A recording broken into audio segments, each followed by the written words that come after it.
5년만 버티면 무엇이든 할 수 있다. 경무에 힘겨워하는 초임 검사들에게 선배 검사들이 한다는 말입니다. 어떤 뜻일까요? 정권이 불편하면 방송국 PD를 체포했고 국정농단을 폭로했더니 폭로한 것을 범죄라 했습니다. 검찰의 별이라는 검사장으로 승진하죠. 좌천됐다고 하지만 오를 만큼 올랐고 앞으로도 전관 변호사로 누릴 만큼 누릴 겁니다. 인권을 보호하고 정의를 지키겠다는 다짐. 혹시 선배들을 보며 5년을 지내 동안 그 달달한 것들이 녹아 없어지는 건 아닐까요?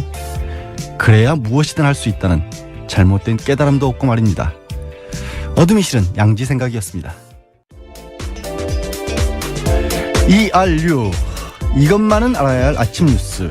네, ERU라고 제가 유난히 크게 말씀드린 이유가 오늘이 지나면 이 코너 제목을 또 한동안 못 들으실 것 같아서 말씀드렸습니다.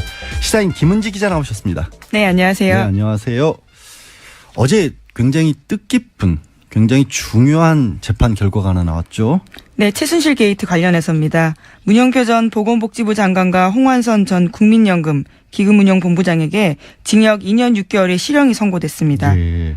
홍 전 본부장 같은 경우에는 거기서 바로 법정 구속이 됐습니다. 아, 그렇죠. 예, 문 전 장관 같은 경우에 원래 구속 상태였고요. 재판부는 문 전 장관이 국민연금에 영향력을 행사해서 기금 운용의 독립성을 침해했다고 판단했습니다. 국민연금에 손해를 초래한 만큼 불법성이 크다고 밝혔습니다. 예. 사실 원래 특검에서는 7년을 구형했기 때문에 2년 6개월이면 이게 형이 너무 가벼워진 거 아니냐라는 말씀들도 많이 하시긴 합니다. 그런데 저는 그보다는 이게 유죄로 인정됐다는 사실 자체의 의미가 굉장히 크다라고 보거든요. 그렇지 않습니까, 사실? 네, 게다가 삼성합병이 이재용 삼성전자 부회장에게 이득이 됐다. 이 부분을 적시하고 있거든요. 예, 예. 굉장히 중요한 부분입니다. 향후 재판을 위해서도요. 그렇죠. 그게 그러니까 국민연금에 한 1,388억 원 가량의 손해를 끼쳤고 그걸로 삼성의 이재용 부회장은 8,300억이 넘는 이익을 봤다. 8,700억 정도.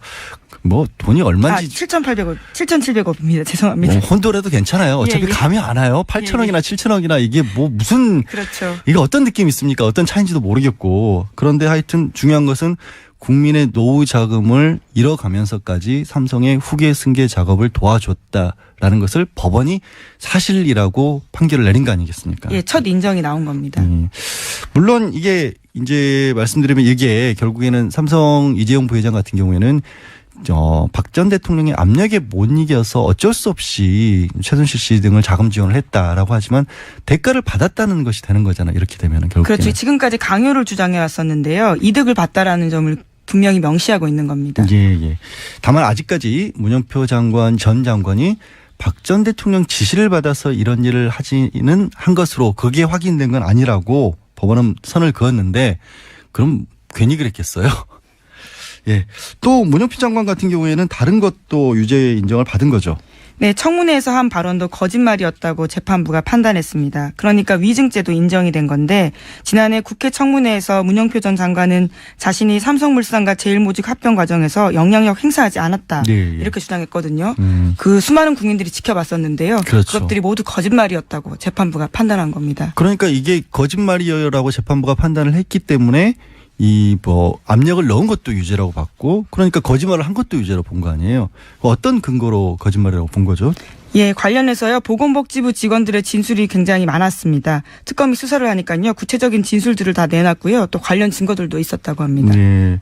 그러니까 모두 다 복지부 직원들 청와대 관계자들 다 보고받고 지시했다 이런 얘기를 하는데 혼자만 독야청청하다가 결국 아니다라는 법원의 결정이 있었다라는 건데 이 참 그 말씀도 드려야겠다.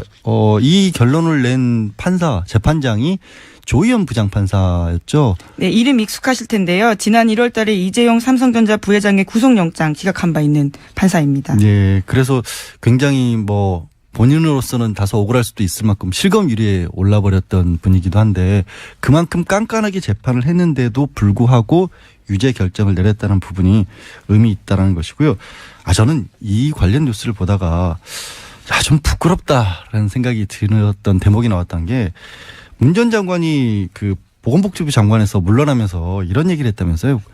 국민연금 공단 이사장 자리가 장관보다 훨씬 좋은 자리다라고 하면서 장관하다가 그 자리로 스스로 자발적으로 그렇게 갔다는데 뭐가 그렇게 좋았을까요? 예, 심지어 장관 같은 경우에도 메르스 사태 부실 대응 책임지면서 그렇죠. 물러난 거였거든요. 예. 그런데 자리를 옮기면서 자기는 마치 영전한다는 듯이 보건복지부 직원들한테 떠들고 다녔다라는 겁니다. 참 자랑할 걸 자랑을 해야지 정말. 게다가 안종범 전 수석이랑도 하루라도 통화를 안 하면 입에 가시가 돋는다. 뭐 이런 말이 보건복지부 안에선 나올 정도로요. 그 친분을 과시하기도 했다고 합니다. 사실은 이제 안종범 전 수석이 그만큼 박 전 대통령의 아주 뭐 가장 근접해서 모든 정책들을 정책이라고 부르기도 싫습니다만은 일들을 했던 사람이라서 이게 문 전 장관과 직접적으로 연결돼 있다라는 어떤 간접적인 그런 정황 증거로도 쓰였을 것 같습니다. 이게 재판이 아직 멀죠. 하지만 이게 겨우 시작인 거죠. 이제 재판 네, 결과는. 속칭 최순실 게이트 재판 이제 겨우 시작이라고 볼 수 있는데요. 이제까지 이 두 사람과 함께해서요. 모두 7명 유죄가 선고됐습니다. 앞선 5명은 속칭 비선 진료라고 해서 관계자 5명에게 유죄가 선고된 건데 아직까지 남은 사람들은 33명입니다. 1심 선고 나오지 않았고요. 가장 다가올 선고 내용 같은 경우에는 정유라 씨의 이화여대 학사비리 사건입니다. 예. 학사비리 같은 경우 최순실 씨에게도 그것만 가지고도 7년 구형을 했고 예, 그렇죠. 최경희 이화여대 총장 같은 경우도 5년. 그러니까 이게 최고형식을 각각 그 혐의에 대해서만 구형을 한 거고요. 최순실 씨가 7년형을 구형받았다고 하니까 깜짝 놀라는 분들이 계신데 학사비리 관련해서만 7년인 겁니다. 예, 한 그렇죠? 건입니다. 예, 한 건인 거죠. 워낙 많으니까. 중요한 증인 안종범 전 수석 얘기 조금 전에도 했었는데 안종범 전 수석이 6월 말쯤에 이제 뇌물과 관련해서도 증언대에 선다라고 그렇게 들었습니다. 네, 이재용 부회장 관련해서요. 뇌물공여죄 직접 증거 아직 인정하고 있지 않는데 예. 이와 관련해서 핵심 증인이라고 할 수 있는 안 전 수석이 재판대에 서는 겁니다. 예. 증인으로요. 예, 이달 말에 또 어떤 얘기가 나올지 저 궁금합니다. 어제 검찰이 완전히 뒤집혔어요. 정말 발칵. 난리가 났죠. 네, 법무부가 깜짝 인사를 했기 때문입니다. 우병우 전 수석의 첫 수사를 담당했던 윤갑근 고검장, MBC PD수첩 광우병 보도 사건 맡았던 전현준 검사장 등 검사장급 이상 간부 4명을 한직인 법무연수원 연구위원으로 보냈습니다. 예. 네 사람은 곧바로 사의를 표명했는데요. 일종의 항의성 사표입니다. 이 법무부에서 뉴스 나오는 걸 보고 이 검찰 간부들이 가짜 뉴스 아니냐. 라고 했을 만큼 굉장히 당황했다라고 네, 하고요. 충격받았다라는 충격받았죠. 거죠. 왜냐하면 고검장급에서 검사장급 그것도 할 일이 없는 연구원 자리로 보낸다는 거는 나가라라는 얘기나 똑같고요.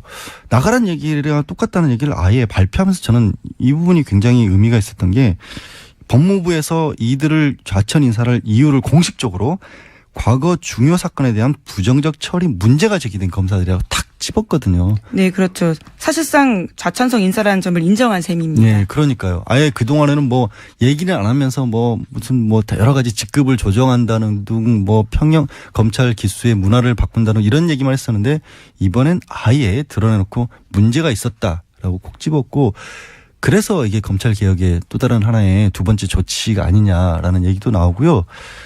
법무부 장관 이름이 하마평 여러 명 거론이 되다가 지금 안 나오고 있잖아요, 다시. 예, 그렇죠. 굉장히 조심스러운 생각이긴 합니다만 아마도 문재인 대통령 같은 경우에는 청와대에서 주도를 하면서 민정수석이 한 축을 맡고 주도를 하면서 검찰 개혁을 하기 위해서는 법무부 장관을 괜히 서두르는 것보다는 직접 챙기는 게 낫다라는 판단을 하고 계실지도 모른다는 생각도 들었던 게 그만큼 충격적인 인사였습니다. 사실. 예, 저도 취재하면서 그런 생각들 많이 했었는데요. 예, 예. 김인혜 문재인의 검찰을 생각한다라는 책을 보면 지난 노무현 정부에서의 검찰 개혁에 대한 성찰과 반성들이 굉장히 많습니다. 네. 그리고 그것들에 대해서 문재인 대통령이 로드맵을 분명히 가지고 있다라는 느낌을 받았는데요. 이번 건도 그러한 일환이라고 볼 수 있습니다. 그렇게 되겠죠. 예. 아무튼 뭐 인사의 불이익에서 그치는 게 아니라 그게 불이익이겠습니까? 국민 입장에서 봤었을 때는 좋은 검찰로 바꾸기 위한 변화의 몸짓이라고 그렇게 네. 기대를 해야겠습니다. 사실 실패한 수사를 한 분들이 많거든요. 네, 예. MBC PD수첩 같은 경우에도요. 전원 기소했지만 다 무죄 났습니다. 아, PD를 체포까지 했잖아요. 예. 깜짝 놀랐었죠. 그때 당시에. 얼마나 충격적인 일이었는데. 사실 기소한 사항이 무죄가 난 경우에는 정말 실패한 수사가 맞거든요. 그렇죠. 100% 할 수 없는 일을 했다라는 그런 얘기였으니까. 자, 이제 청문회 끝이 났죠. 어제 김희성 헌법재판소장도 이틀 그 청문회를 마쳤고 어떤 식으로 지금 진행이 돼가고 있습니까? 결과는. 네, 우선 이번 주 청문 정국은 마무리가 되었고요. 다음 주에 또 다른 장관들 인사청문회가 있긴 합니다. 강경화 외교부 장관 후보자에 대해서는 청문 보고서 채택에 빨간불이 켜졌다라는 평가가 나오고 있는데요. 왜냐하면 국민의당까지 부적격 판단을 내렸기 때문입니다. 외교부 장관 같은 경우에는 대통령이 임명할 수 있긴 하지만요. 야3당 모두가 부적격 판단을 해서 부담되는 지점이 있습니다. 그런데 김 기자, 신호는 국민이 보내는 거 아니에요? 그렇죠. 야당에서 빨간불 파란불 켤 수는 없는 거잖아요. 네. 게다가 위안부 문제 관련해서요. 일본군 위안부 피해자 당사자들이 한일 위안부 합의 문제 해결을 위해서 강경화 후보자 장관 임명해야 된다고 촉구도 하고 있거든요. 뭐 여성단체들도 지지하는 목소리도 냈다고 하니까 청문회에서 분명히 두 가지 문제, 그러니까 자녀의 위장 전입과 세금이 탈루가 아니라 조금 늦게 냈던 부분에 대해서는 사과를 했고 나머지 부분에 대해서는 해명을 어느 정도 했다라고 보이기 때문에 어떤 판단을 하려 할지는 국민의 신호를 좀 다 같이 봐줬으면 좋겠는데, 예, 계속해서 청문회 얘기 좀 더 해보죠. 김인수 후보자 같은 경우에 대해서는 어떤 평가들을 내놓고 있어요? 예, 오늘 오전 전체회의 열고 인사청문 보고서 채택 여부 논의됩니다. 민주당 같은 경우에는 결정적 하자 드러나지 않은 만큼 보고서 채택해야 된다라고 하고 있는데, 자유한국당은 김 후보자의 반헌법적 인식이 드러났다면서 인준 반대의 뜻을 굽히지 않고 있습니다. 아니, 지금 현직 헌법재판관이었는데 헌법재판관이 반헌법적 인식을 가지고 있었으면 그럼 우리나라 헌법재판소는 어느 나라 헌법을 지키고 있었다라는 거예요. 이게 어떤 정치적인 공격을 하더라도 표현이나 이런 걸 좀 신중하게 선택을 해줬으면 좋겠는데 반헌법적 인식을 가진 분이 헌법재판소에 있었다라는 거, 그동안 나라가 그럼 이상한 나라였다는 얘기인데, 또 뭐 바른정당이나 국민의당 같은 경우는 어떤 분위기예요? 네, 국민의당 같은 경우에는 치명적 흠결이 없다고 보는 분위기로 가고 있고요. 바른정당 같은 경우에는 내부에서 의견이 엇갈리고 있다고 합니다. 알겠습니다. 아니 근데 참 김상조 공정거래위원장 후보자 부인을 고발했다면서요? 네, 자유한국당에서 어제 고발했는데요. 위계에 의한 공무집행방해 그리고 또 공문서 위조 등의 혐의로 고발했습니다. 결국에는 이제 그 성적표 토익이 900점인데 901점이라고 했던 부분을 끝까지 어떻게든 문제를 삼으시겠다라는. 네, 그렇죠. 토익 1점에 관련해 가지고요. 그것이 문제가 있기 때문에 사법 절차를 밟아야 된다라는 주장을 하고 있는 겁니다. 분명히 잘못한 거는 맞죠. 원칙적으로 따지면. 그런데 이제 다 알려진 바와 같이 그 학교에서는 뽑을 사람이 없어서 기다리다가 어쩔 수 없이 그분을 썼다라는 게 공식적인 해명인데도 법적 조치, 이 법원이나 검찰도 이럴 때 보면 좀 힘들 것 같아요. 이런 거 가지고 자꾸 오면. 어제 참 인상 깊은 장면이 하나 있었죠. 김인수 후보자와 또 김 후보자에서 판결을 받았던 분이 만나는 장면이. 예. 네. 5.18 관련해서 사형 선고 내렸다는 점은 계속해서 논란이 됐습니다. 예. 김 후보자 같은 경우에도 사과를 했었었는데요. 어제 당사자가 직접 증인으로 청문회장에 나왔습니다. 예. 그래서 그 자리에 직접 찾아가서 배용지 씨에게 손을 내밀고 사과를 했습니다. 어제 근데 이것도 야당에서는 여전히 진정성이 없다라고 공격을 했는데, 근데 막상 그 운전한 기사였던 배 씨 분이 자기도 잘못했었다. 그래서 그때는 시대의 아픔이었고 나도 미안하다. 모두 화해했으면 좋겠다라는 말씀을 하시는 거 보고 참 깊으신 분이구나 한 생각이 드는 반면 저분을 굳이 증인으로 왜 모셨을까 하는 생각도 들더라고요. 야당 입장에서. 공격하던 자유한국당이 오히려 머쓱해지는 장면이었습니다. 그러니까요. 예, 알겠습니다. 또 한 가지 다음 뉴스가 조금 예전 일이라서 조금 자세하게 말씀을 드려야 될 필요는 있을 것 같은데 좀 충격적이긴 하네요. 네, 뉴스타파 보도입니다. 2011년 민주당 수신료 대책회의 도청 의혹 사건 있었는데요. 예. 기억을 하실지 모르겠습니다. 당시에 KBS 기자가 민주당 회의 발언론을 도청해서 한나라당에 전달했다라는 사건이었는데요. 그런 의혹만 있었는데 이번에 핵심 관계자의 증언이 나왔다라고 뉴스타파가 보도했습니다. 당시 보도국장이 그런 얘기를 했다라는 거죠? 네, 그렇습니다. 우리가 한성교 의원에게 줬다라는 보도를 한 겁니다. 이거는 그때 야당의 회의하는 것을 도청을 해서 녹취록을 만들었고 그거를 반대당의 의원에게 전달을 했다라고 한다면 명백한 불법인데 그때 수사가 안 됐나요? 아예? 예, 그때도 한참 논란이 돼서요. 사건이 수사가 됐습니다. 그런데 경찰 같은 경우에는 한성교 의원과 해당 기자를 무혐의 처분했습니다. 예. 이게 만약에 증언의 어떤 신빙성이 좀 있다라면 이 부분은 다시 한번 들여다봐야 될 필요성이 있는 거라고 되는데 심각한 문제죠, 사실은. 뉴스타파 보도를 보면 담당자가 계속해서 그 사안에 대해서 인정하고 있는데요. 그 문건은 우리가 만든 거다. KBS가 만든 것. 당시 정치부장이 이야기했다. 우리가 녹취록을 한나라당에 줬다. 이런 이야기들이 나옵니다. 예. 지금 녹취록이 우리 어떤 뭐 정치사에서 문제가 된 적이 늘 있었는데 항상 그럴 때마다 빠져나갔던 방법이 녹취록이나 아니면 부정부패를 폭로했던 것들이 그 내용이 중요한 게 아니라 그걸 그러니까 폭로했다, 도청을 했다 이걸로만 항상 강조를 해서 이제 역공을 했었거든요. 그렇죠. 예.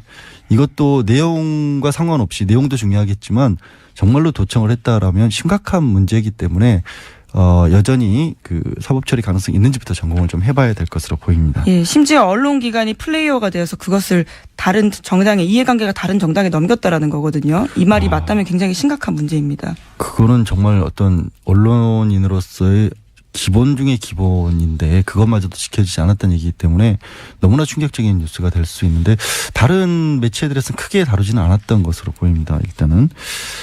우리만 시끄러운 게 아니죠. 우리는 지금은 이제 뭐 그렇게 시끄러운 상황은 아니고, 예, 바다 건너 미국에서 난리가 났습니다. 네, 어제도 잠시 전해드렸었는데요. 지금 청문회가 한참 열리고 있습니다. 러시아 스캔들을 수사하다가 도널드 트럼프 대통령에 의해서 해임된 제임스 코미 전 FBI 국장이 청문회에 나와서 예상대로 핵폭탄급 말폭탄 쏟아냈습니다. 네. 어제는 서면 증언 자료 관련해서 말씀드렸는데요. 역시나 육성으로 관련해서 외압에 대해서 조목조목 증언했습니다. 어떤 내용들이 뭐 그나마 좀 다시 새롭게 나온 얘기들이 있었나요? 네, 자신은 트럼프 대통령한테 직접적으로 수사 외압을 받았다라는 점에 대해서 다시 이야기했고요. 그리고 코비 메모에 대해서도 논란이 있었는데요. 특검에다가 전달했다라는 사실들을 명확하게 이야기했습니다. 존재한다라는 거죠. 예. 이 부분에 대해서는 저도 이게 러시아와 관련된 수사 이 부분이 나오거든요. 플린 전 국가안보보좌관의 혐의에 관련해서는 법적으로 분명히 유죄가 될 수 있는 위험한 상태다라는 얘기를 했는데 이게 유죄가 된다는 얘기는 결국 트럼프 대통령이 당선에 러시아가 관여했다는 그 얘기잖아요. 결국은. 예, 그렇죠. 이거는 좀 더 상황을 지켜봐야 될 것으로 보이고요. 저희도 오늘 관련해서 인터뷰 준비해 놓고 있습니다. 마지막 뉴스겠네요. 어떤 소식이죠? 네, 이부진 호텔신라 사장과 이혼 소송 중인 이무재 전 삼성전자 고문과 관련된 내용인데요. 임 전 고문이 공무원에게 수억 원대 돈을 건넨 혐의로 경찰 수사를 받고 있다라고 오늘 아침 한겨레가 보도했습니다. 뭐 공무원이라고 한다면 경찰 공무원이네요. 예, 서울시와 관련되어 있는 공무원인데요. 서울시 자체 감사에서 이 부분이 걸렸다라고 합니다. 중구청에 있는 한 팀장이 3억 6천만 원을 걸린 혐의로 임 전 고문을 수사 중이다라는 거 서울지방경찰청 지능범죄수사대가 밝혔습니다. 예. 아직은 어떤 이유에서 돈을 줬는지는 일단 모르는 거죠. 밝혀지지 않은 거죠. 임 전 고문은 이제 수사에 들어가는 상황이기 때문에. 예, 원래 친분 관계가 있어서 줬다라는 취지의 해명을 했다고 하는데요. 아직은 수사 과정에서 명확하게 밝혀진 바는 없습니다. 이거는 왜 그랬는지는 조금 이른 사안이라서 판단은 미뤄야 할 것 같습니다. 이번 주 내내 너무 감사드립니다. 수고하셨고요. 마지막으로 한 번 더 알려드리겠습니다. 이것만은 알아야 할 아침 뉴스 이한류의 시사인 김은지였습니다. 감사합니다. 네, 고맙습니다. 네, 문재인 정부 출범 한 달을 맞았습니다. 80%에 달하는 국민 지지에도 불구하고 야당은 혹평을 계속하고 있는데요. 내용과 같으면 같은 대로 다르면 다른 대로 들어봐야 할 필요가 있겠죠. 먼저 더불어민주당 김현 대변인 연결합니다. 대변인님 나와 계세요. 네, 안녕하세요. 더불어민주당 대변인 김현입니다. 예, 반갑습니다. 네. 예. 문재인 정부 출범 한 달을 맞았습니다. 지난 한 달에 대해서 여당 입장에서 어떻게 평가하실까요?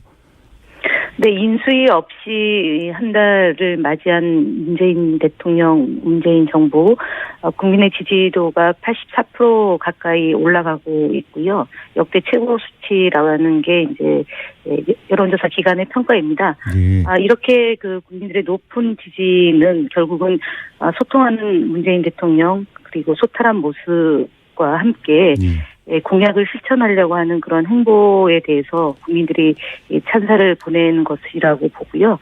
함께 저희는 더불어민주당은 대통령의 안정적인 국정 운영을 뒷받침하고 그다음에 당정청 혼연일체가 돼서 대통령 공약사항이 지켜질 수 있도록 노력을 다하겠습니다. 예. 국민 여러분들이 아낌없이 박수를 보내고 지지를 보내주신 점에 대해서도 한편으로 감사드립니다. 예. 그런데 바로 그 소통에 대해서 자유한국당에서는 이게 소통이 아니라 쇼통, 먹통, 불통이다. 이른바 삼통 정권이다. 이런 얘기를 해요. 저희도 뭐 평가한 것을 받아들였는데 평가가 인색하다라는 점을 말씀을 드리고요. 뭐 자유한국당이 협력할 것은 협력하고 비판할 것은 비판하겠다라는 애초의 태도에서 조금은 저희들이 볼 때는 좀 난감한 방식으로 지금 인사청문회 결과를 놓고도 좀 저희들에 대해서 부정적인 평가가 있는데요. 어쨌든 그럼에도 불구하고 자유한국당이 그 저희에게 지적하는 사항에 대해서는 겸허히 받아들이고요. 보다 잘할 수 있도록 노력을 더 하겠습니다. 예. 제가 한 가지 정권 초기에 인상적이었던 거는 항상 이 당선이 되고 나면 좀 이른바 농공행상이라고 해야 할까요? 그래서 이제 인사와 관련된 잡음이 좀 있는데 이번에는 그런 부분이 좀 잘 안 들려서 굉장히 뭐 좋게 국민의 한 사람으로서 받아들였는데 당과 청이 그런 부분에서 좀 결속이 잘 돼 있었기 때문일까요? 아시다시피 이번 그 문재인 정부의 탄생의 배경은 촛불 민심이 반영된 거라고 보고요. 그렇죠. 국민들의 여망이 그 어쨌든 안전한 대한민국, 살맛나는 대한민국, 정의로운 대한민국을 건설해 되려는 그런 요구이기 때문에 저희가 당과 청와대가 정말 국민의 여망을 받드는 그런 진실한 마음으로 국정 운영을 하지 않으면 저희들이 그 촛불 민심을 제대로 수용하지 못하는 결과가 되지 않겠습니까? 그래서 갈등 분열 이런 것은 절대로 저희가 해서는 안 된다는 입장이 강하고요. 그다음에 그 대통령을 잘 그 보좌하는 참모 비서진들 역시도 유능하고 또 헌신적이고 봉사하는 자세로 임해야 된다라는 마음과 태도이기 때문에 앞서 얘기하셨던 그런 그 국민들이 우려하는 일은 만들면 안 된다라는 게 그 다짐했던 거 아니겠나 싶습니다. 예, 알겠습니다. 근데 그러려면 이제 문 대통령께서 지지율을 바탕으로 해서 일을 진짜 하시려면 인사가 급한데 김상조, 강경화, 김희수 후보자에 대해서 특히 자유한국당은 전부 부적격 판정을 내놨습니다. 이거 어떻게 받아들이세요?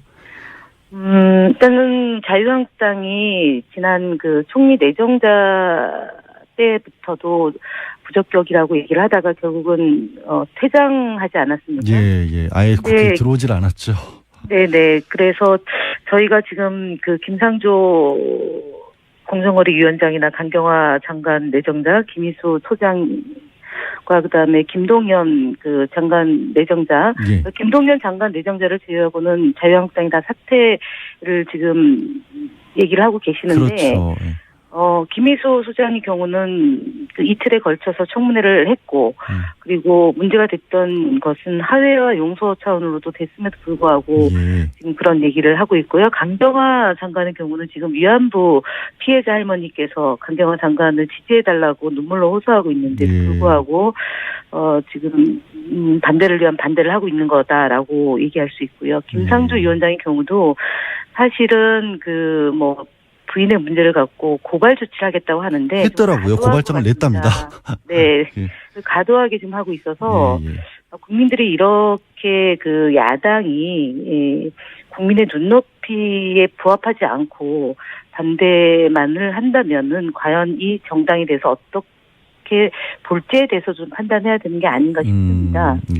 야당도 국민의 눈높이에서 좀 봐달라라는 부탁이셨는데 어쨌거나 이제 강경하게 만약에 계속해서 인사청문 보고서에 채택 안 하는 정도로 가버린다면 유지를 한다면 이 여소야대 전국에서 협치라는 부분을 풀기가 어려워질 거 아니에요. 그럼 어떻게 해야 할까요? 어쨌든 저희가 12일 날 그 추경안을 놓고 대통령께서 직접 국회에 와서 연설을 하시겠다고 하고 있기 때문에 저는 시간이 아직 있다. 그리고 자유한국당이나 국민의당이나 바른당이 국민의 그런 그 여망, 특히 인수위가 없는 상태에서 국정을 운영해야 되는 이 상황에 대해서 그냥 무작정 반대나 아니면은 그 뭐 조건부 적격 이런 식의 그 입장을 내는데 예. 시간이 있기 때문에 저희는 더 적극적으로 설득하고요. 지금 현재 그 한미 정상회담이 눈앞에 있고요. 예, 예. 그리고 경기가 매우 안 좋다라는 그런 현실적 조건과 그다음에 헌법재판소의 오랫동안의 그 공백 상태를 설명하면서 예.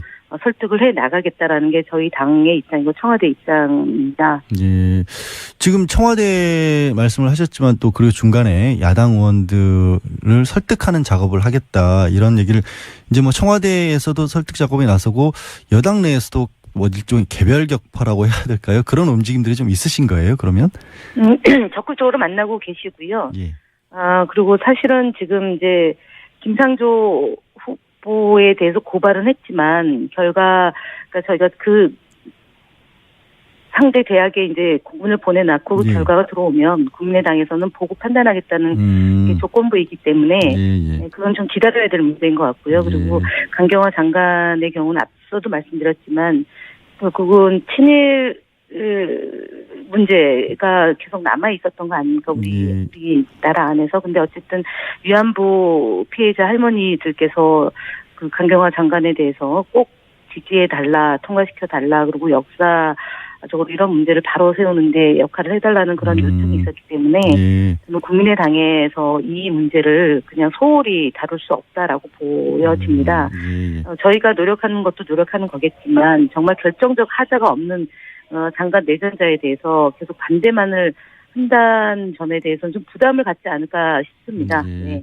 근데 그런 반대의 빌미가 됐던 게 사실은 문재인 대통령이 천명한 이른바 인사 5대 원칙이고 민주당 내에서도 이거를 정말로 적용하기는 어렵다 이런 지적도 좀 있지 않습니까? 추가 인사 계속 하셔야 할 텐데 5대 원칙 고수 유지하는 것이 가능할까요? 원칙은 지켜져야 된다고 보고요. 예. 다만 그 원칙을 지키는 데 있어서 구체적인 기준과 그다음에 적용시키는 시점 이런 부분에 대해서 그 지난번에 문재인 대통령께서 좀 더 구체적인 지침을 갖고 임해달라고 얘기를 하신 마당이거든요. 그래서 저희 국정기획자문위원회에서도 TF팀을 구성해서 인사청문회의 기준과 원칙에 대해서 논의를 하고 있고요. 국회 차원에서도 마찬가지로 인사청문회를 어떻게 할 건지에 대해서 논의가 필요하다고 봅니다. 특히 위장 전입에 대해서는 지난번에도 국민들 앞에서 말씀드렸지만 2005년 7월 28일 인사청문회가 도입되기 전에 위장 전입에 대한 그 문제는 그야말로 단순한 그 위장 전입이냐 아니면은 지속성과 반복성을 갖고 고의성을 갖고 임했던 문제이냐라는 것에 대한 기준이 있을 것이고요. 부동산 투기에 대해서도 조금 더 세밀한 지침들이 좀 있어야 될 것 같습니다. 특히 인사청문회가 도입되기 전에 일어났던 이 일에 대해서 어떻게 기준을 잡을 건지에 대한 논의가 좀 활발하게 이루어져서 이후에 그 장관 내정자들에 대한 청문 기준을 좀 삼아야 되지 않을까 싶습니다. 결국 이제 구체적인 기준을 마련을 해야 다음 후속 인사까지도 가능할 것이다라는 말씀이셨고요. 네네. 네. 대통령께서 이제 직접 국회에 오셔서 협치도 뭐 이제 좀 풀어 나가실 것이다라는 말씀도 해주셨는데 하지만 일단 그 공식적인 이유는 일자리 추경안과 관련한 시정 연설을 하시겠다는 거 아니겠습니까? 네, 아무래도 일자리 추경 이거 자체도 또 반대하고 있어요, 야당은. 어쨌든 일자리 추경이라는 것은 지금 국민이 낸 세금을 다시 국민에게 환원시키는 추경 입니다. 그리고 특히 청년 일자리 문제를 해결하기 위해서 정말 동분서주하고 있는 상황이고요. 그리고 좋은 일자리를 만들어서 그 국민들에게 봉사하는 그런 일을 하겠다는 겁니다. 지금 이번 추경안은 대규모 SOC도 없고요. 선심성 지역 예산도 없습니다. 그리고 적자 국채 발행이 없는 산무 추경안이고요. 그리고 지금 저희가 하겠다는 것은 좋은 일자리를 만들고 내수를 진작시키고 민생을 회복시키자라는 추경입니다. 특히 앞서 말씀드렸던 것처럼 일자리를 만드는 것이 11만 개. 지금 지상 최고의 그런 목표이고요. 그리고 지금 17년 만에 실업률이 최고치를 기록하고 있고 청년들의 체감 실업률이 24% 3개월 동안 24% 내외의 높은 수준입니다. 거의 재난 수준에 이르고 있기 때문에 지금 11조 원으로 해서 청년 일자리를 만들고 좋은 일자리를 만들겠다고 하는 부분에 대해서 야당이 무작정 반대할 것이 아니고요. 예. 동조를 해주시고 공감을 해주시길 바랍니다. 예. 일단 말씀하신 것처럼 추가 경정 예산 편성 요건이라고 할 수 있는 재난 상황이냐 이런 부분에 대한 야당에 대한 강조 내지는 설득 같은 것들을 이제 대통령과 별도로 여당에서도 쭉 이어주셔야 할 것으로 보이는 상황이고요. 마지막으로 북한이 계속 미사일을 발사하고 있습니다. 이게 또 그런 반면에 환경영향평가를 해서 사드 배치를 좀 늦추겠다. 뭐 늦추겠다는 게 아니라 늦어질 수밖에 없지 않습니까? 이것에 대해서 야당은 이게 안보 포기가 아니냐 이런 식으로 주장을 하고 있어요. 사드 배치와 관련해서 그 고의적으로 보고가 누락된 것은 이미 다 밝혀진 것이고요. 예. 그다음에 그 발사대 환경영향평가. 환경영향평가는 기본적으로 해야 될 책무입니다. 이것을 야당에서 안보를 포기하느니라고 얘기하는 것은 정략적 발언이고요. 여전히 대선이 끝난 지 한 달이 돼가는데 아직도 대선을 하고 있다라는 그 느낌을 지울 수 없다라는 점을 말씀드리고 북한의 그런 그 미사일 실험하는 것은 아무 도움이 안 되는 겁니다. 그래서 남북 관계의 긴장을 고조시키고 특히 유엔의 그런 기준에 부합하지 않는 것은 도움이 안 된다라고 보고요. 결국은 남북이 대화로서 풀어야 될 것이고 특히 지금 사드 배치와 관련해서 긴장도가 높아지고 있는데요.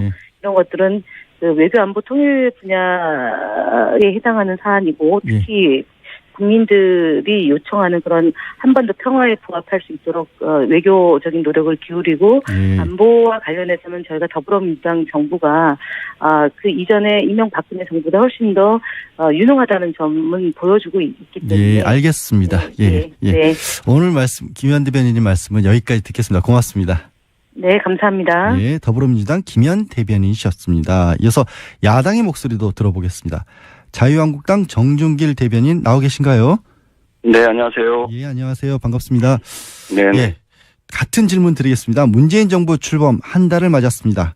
문재인 정부의 지난 한 달 어떻게 평가하세요? 예, 헌정사 초유의 대통령 탄핵으로 인한 보궐선거로 문재인 정부가 출범했습니다. 예. 40% 초반의 지지로 당선이 됐죠.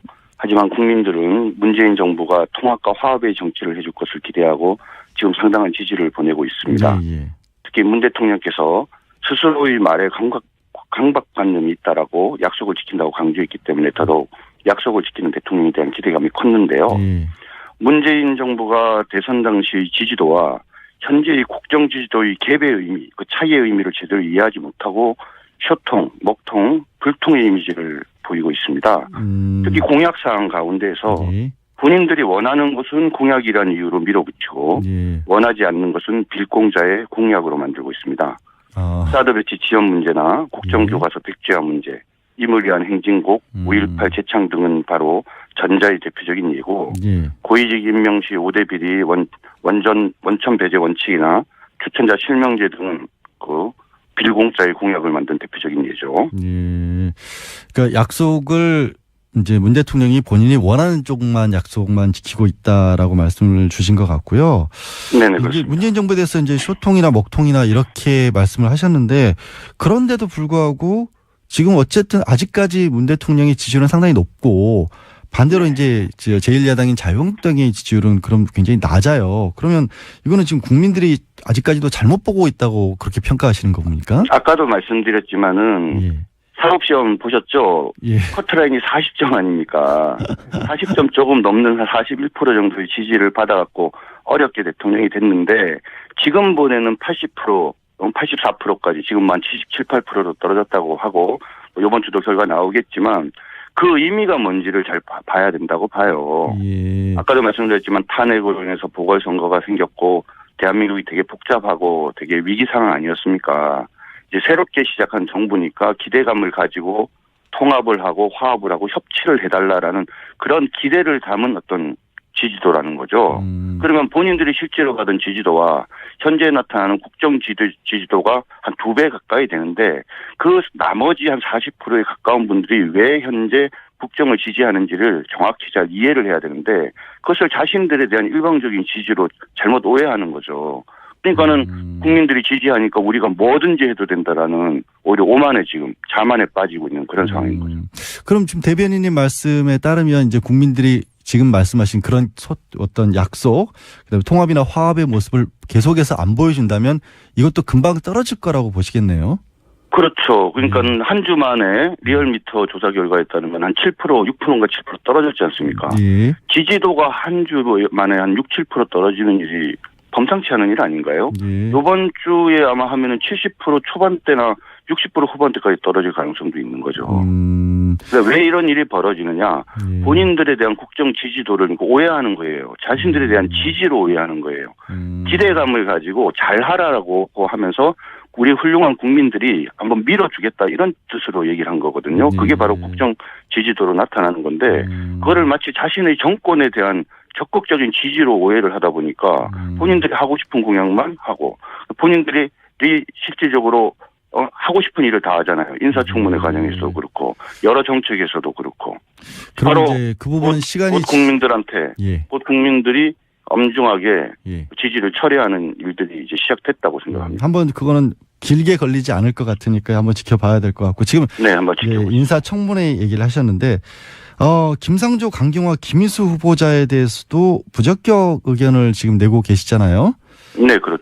예, 그렇게 다 부적격이라고 하신 그런 어떤 이유라고 해야 될까요? 그걸 정리하실 수 근데 있을까요? 지금 예. 우리 사회자 말씀에 저는 좀 어폐가 있는데 네. 우리 자유한국당에서 문재인 정부에서 임명한 모든 사람을 다 부적격이라고 얘기한 게 아니요. 아닙니까? 제가 말씀드린 건 수많은 사람들 중에 예. 지금 특히 세 사람, 예.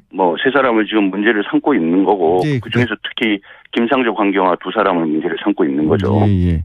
그러니까 그 세 분을 다라고 제가 표현한 겁니다. 예. 네네. 그 가장 큰 어떤 대표적인 이유라고 해야 될까요? 좀 공통적으로 문제다. 이것은 도저히 자유한국당 입장에서는 이제 적격으로 인정해 줄 수가 없다라는 게 있다라면.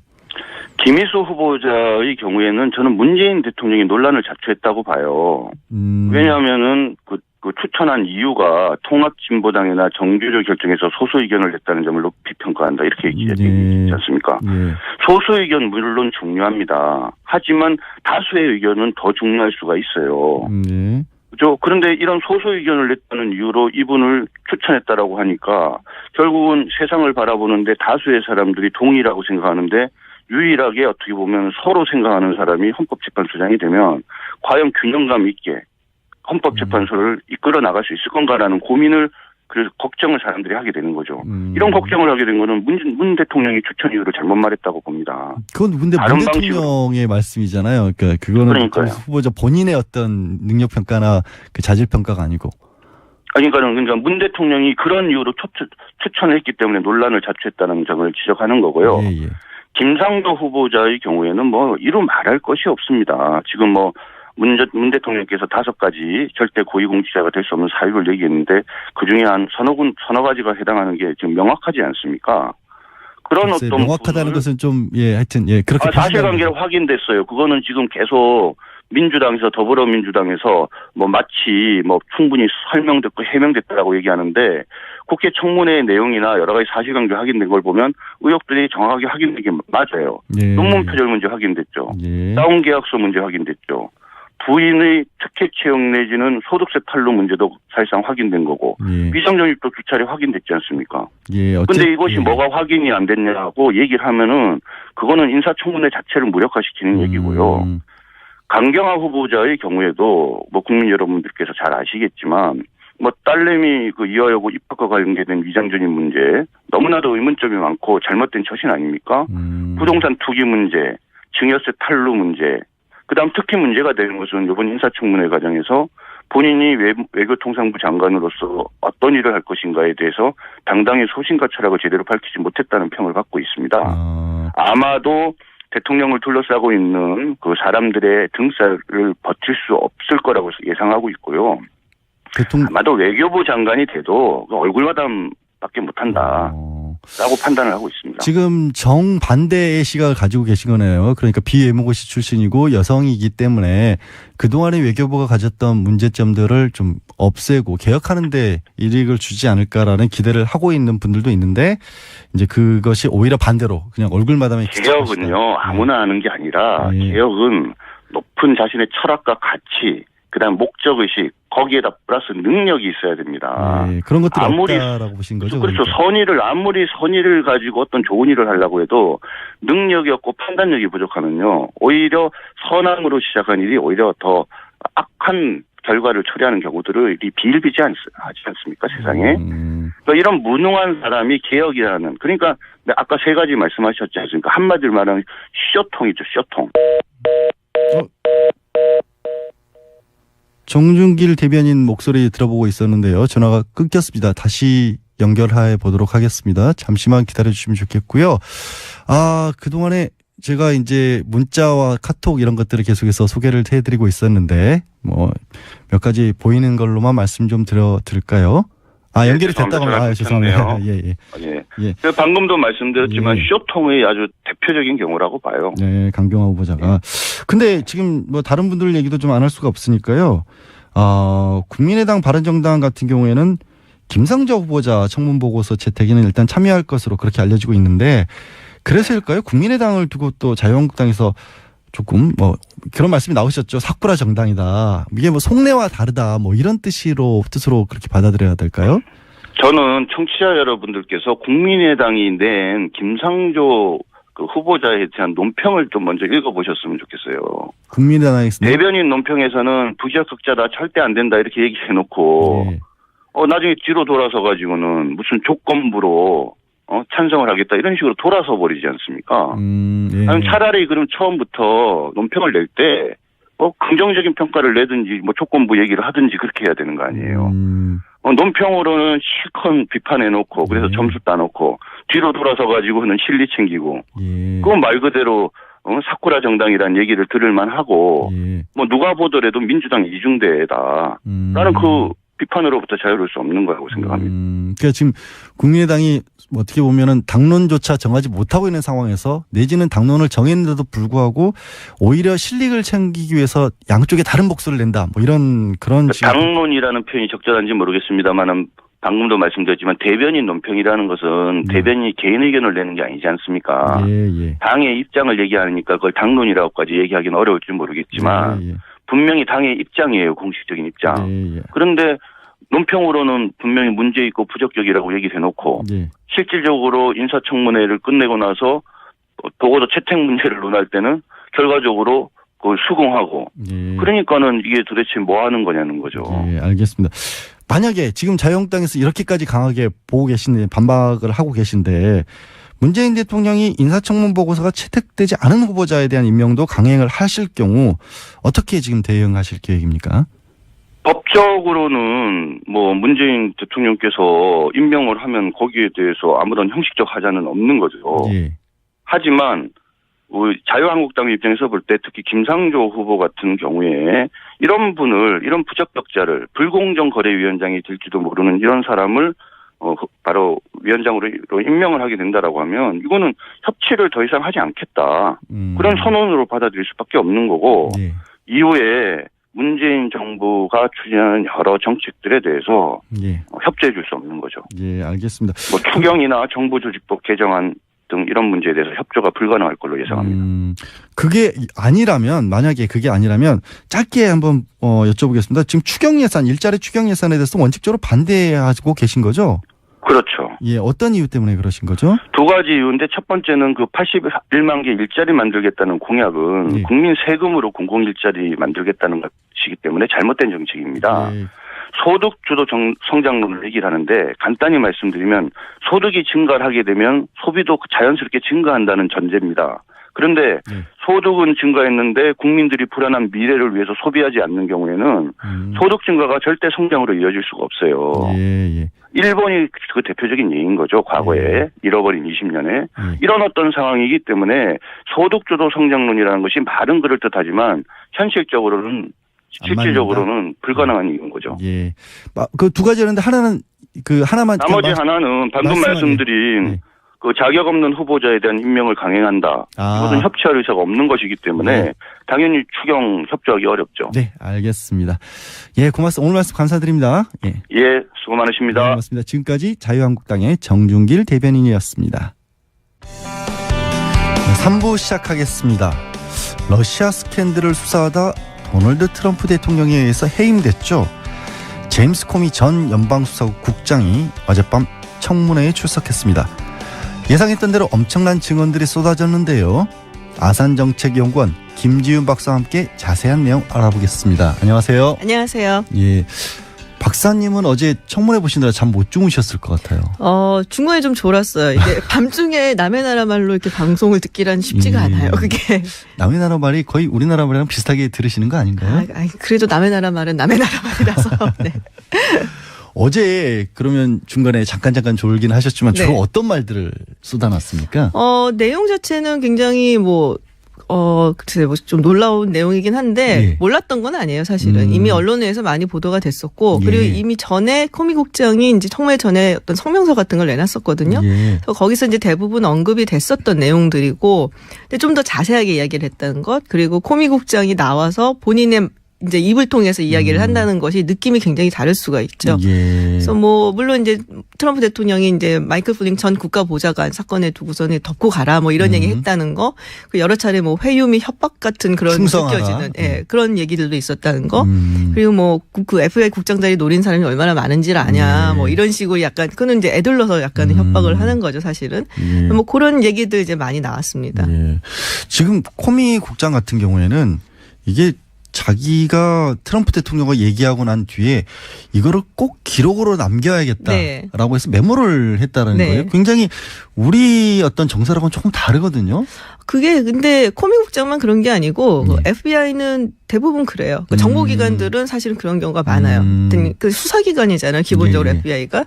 그러다 보니까는 이게 이제 증거라는 것이 얼마나 중요한 것인가. 네. 변호사님도 아시다시피 그냥 육성으로 있는 녹취나 어떤 증인 외에도 사실은 기록을 해놓은 것도 그렇죠. 사실 증거가 되잖아요. 네. 그러니까 이 FBI 사람들 특히 코미 국장 같은 사람은 이제 다 이제 꼼꼼히 그거를 이제 혹시 모르니까 이렇게 적어 놓은 거고, 그리고 이제 대화를 하고 난 다음에 이제 본인이 그렇게 생각을 했다고 하잖아요. 네. 트럼프 대통령이 나중에 나랑 이렇게 나눴던 대화에 대해서 거짓말을 할 수도 있겠다. 그래서 와갖고서 차 안에서 그걸 이제 다 작성을 정리를 했죠. 했다는 네. 거죠. 혹시 이제 자세한 부분들을 그렇죠. 잊어먹을 수도 있고 하니까 네. 그렇게 메모를 했다는 건데, 저는 이게 코미 국장 얘기 중에 제가 살짝 이해가 좀 안 갔던 부분은, 이 자신이 해임됐다는 사실을 네. 뉴스를 보고 알고 네. 이게 가짜 뉴스 아닌가, 네. 어안이 벙벙했다 이랬는데, FBI 국장이라는 사람이 그런 것도 예상을 못했을까라는 생각이 오히려 거꾸로 들더라고요. 그게 이제 제 생각에는 정보가 유출이 됐었던 것 같아요. 그 전에 언론에. 그러니까 지금 백악관에서 가장 심각하다라고 본인들도 생각하고 있는 문제가 백악관 내에서의 어떤 기밀 같은 것들이 자꾸 유출이 되는, 누군가 정보를 자꾸 언론에 흘려주는 거죠. 당시에 아마 출장을 가 있었을 거예요, LA 쪽에. 예, 맞습니다. 네, 그래서 자기도 이제 FBI 직원들하고 얘기하고 떠들다가 이제 그거를 갑작스럽게 알게 나 돼서. 잘렸다 이렇게. 근데 그런 얘기도 있어요. 의도적으로 그런 걸 수도 있다. 트럼프 대통령이 예. 약간 좀 모욕을 주려고 그런 얘기도 있고요. 트럼프 대통령 되기 전에 못 보신 분들도 많을 건데 한 20년 전 일이라서 네. 워낙 유명했던 리얼리티 쇼에서는 가장 네. 그 화제를 모았던 게 항상 You are fired. 그렇죠. 너 잘렸어. 네. 이걸로 했는데 그걸 직접적으로 하진 않고 뉴스로 들려줘서 네. 어안이 벙벙했다는 건데, 원래 트럼프 대통령은 트위터 정치로 유명하잖아요. 트위터 정치로. 누군가 말려줘야 돼요. 그건 제가 보기에는. 근데 이번에는 누가 말렸나 봐요. 트위터 안 올리고 있죠. 네, 지금 안 올리고 있어요. 그러니까는 굉장히 심각할 수도 있겠다. 말 한 번 잘못하면 사실은 법정에서 쓰일 수도 있는 거니까. 네. 이거 트위터는 또 이렇게 남잖아요. 긴 기록이. 거죠. 예, 그러니까 정확하게. 좀 조심을 하는 것 같고, 대신 이제 백악관 측에서 제 샌더스 부대변인인가요? 그 이제 여자가 나서 지금 요새 이제 새로이 뜨고 있는 인물입니다. 션 스파이서 대변인에 대해서 상당히 불만이 많고. 스스로 대변인으로서도. 예, 그래서 새로 이제 대변인으로 이제 이 부대변인을 밀고 있는 것 같은데, 나와서 이제 그런 얘기를 했었죠. 지금 했던 얘기가 다 틀렸다. 그리고 트럼프 대통령이 마이클 플린 덮고 가자라는 얘기라든지 러시아 게이트 수사 그만하라는 얘기는 방해했다든지 이런 거 다 거짓말이다. 그리고 대통령은 거짓말쟁이가 아니다. 이런 얘기를 했죠. 왜냐면은 코미 국장이 했던 얘기 중에 이제 하기 전에 먼저 모두 발언 비슷한 걸 했어요. 근데 거기서 트럼프 대통령이 나를 해임하고 그런 것을 하면서 대통령이 물론 해임할 수 있는 권한은 있지만 내가 뭐 제대로 일을 못했다든지 FBI가 그동안 뭐 자중질환 해갖고서는 제대로 못 끌었다든지 정보가 샌다든지 이런 식이 없었으니까. 그런 것은 다 잘못된 얘기고 거짓말이고 이거를 이제 아주 의도적으로 나쁘게 말을 하는 악의적인 표현이다라는 얘기를 했었어요. 그래서 그런 거라든지 해서 대통령이 거짓말쟁이가 아니다라고 이제 강하게 항변을 했죠.